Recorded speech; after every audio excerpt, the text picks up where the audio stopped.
Onalar ham yig'laydi, bilasizlarmi? Shunday bir kun o'tiradi, sajdaga shunday boshini qo'yadi-da, yoki prosta sajdaga boshini qo'yish ham shart emas. Prosta bolam meni bugun ko'nglimni og'ritdi deb shunday Allohga aytib beradi, tugaysizlar o'sha kuni. Tugaymiz.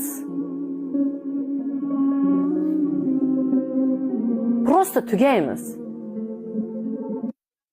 Ko'chada urush qilyapsiz-da, onangizga kelib baqiryapsiz. Kimsiz? Ishoninglar, sizlarning yoshlaringizdagi bolalar ota-onasi sizlardan qo'rqadi, bilasizlarmi? Sizlarga ochiqchasi gapira olmaydilar, bilasizlarmi? Nima uchun? Aqirib tashlaysizlar.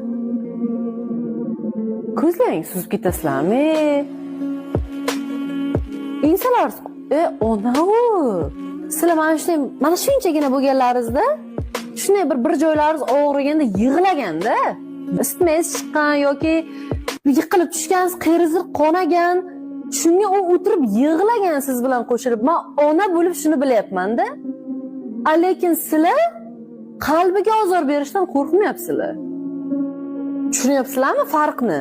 Bizda fizik zararga onamiz kelib yig'layapti. Biz esa qalbini og'rityapmiz, ko'chaga chiqib ketamiz jo'ramiz bilan, dugonamiz bilan, hech narsani his qilmasdan.